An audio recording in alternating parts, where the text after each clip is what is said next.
আসছি একা যাব একা, সঙ্গে যাবে না কেউ। আসলে আমরা মূলত সবাই একদিন দুনিয়ায় ছেড়ে চলে যাব।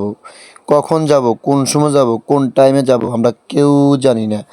যদি জানতাম তাহলে আমরা সবাই ভালো কাজ করতাম, ভালো পথে চলতাম, ভালো ব্যবহার দিতাম।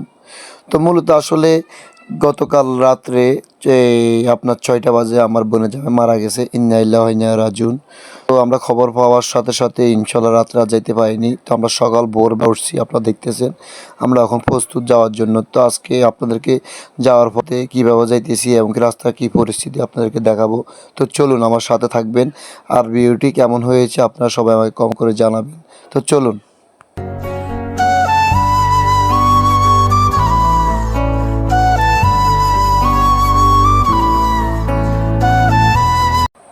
তো এখন চলে আসছি মাইজদি টাউনে, এমনকি মেইন রোডে। এখন মেইন রোডে পড়েছি, আপনাদেরকে দেখাবো। আসলে কুয়াশার কারণে অনেক শীত পড়তেছে রাস্তার উপরে, আপনারা দেখতেছেন। তো চলুন ইনশাল্লাহ দেখাই রাস্তার পরিস্থিতি। এখন আমি মেইন রোডে আছি ইনশাল্লাহ।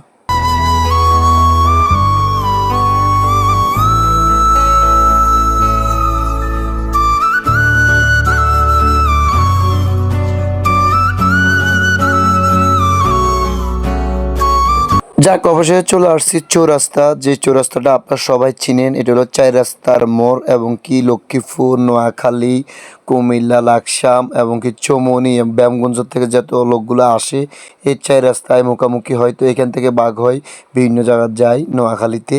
তো আসলে এখন চৌরাস্তা আসি, কুয়াশার কারণে আপনার আকাশটা এত ক্লিয়ার না, ভিডিওটা এত সুন্দর উঠতেছে না। তো আপনারা সবাই কম করে জানাবেন। তো চলুন ইনশাল্লাহ।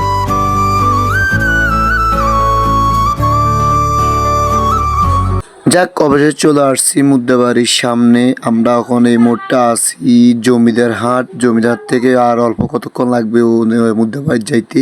তো আসলে মানুষের হঠাৎ মতে কোনো বিশ্বাস নাই। আসলে বিগত আরও ৫-৬ দিন আগে উনির সাথে আমি কথা বলছিলাম যে উনি এভাবে আমাদের থেকে চলে যাবে, এটা আমরা কখনো ভাবিনি। আসলে উনি একজন অমায়িক লোক ছিল, খুবই ভালো লোক। আমার খালতো ভাই একদিকে আমার বোনের জামাই। তো আপনারা সবাই দোয়া করবেন আল্লাহ পাক যেন উনিকে বেস্ত নসিব করে, আর একদিন আমরা সবাই এভাবে চলে যাব। তো আসলে ভিডিওটা কেমন হয়েছে যদি আপনাদের সবার থেকে ভালো লাগে তাহলে সবাই শেয়ার কমেন্ট করে দিবেন, আর অন্যকে দেখার সুযোগ করে দিবেন, আর আমাকে একটু সাপোর্ট করবেন। তো একদিন আমরা সবাই এভাবে চলে যাব। তো আসলে আমরা এক অন্যের সাথে হিংসা না রাখি, ভালোবাসা দিয়ে আদর মহব্বত দিয়ে চলার জন্য চেষ্টা করবো। আল্লাহ হাফেজ।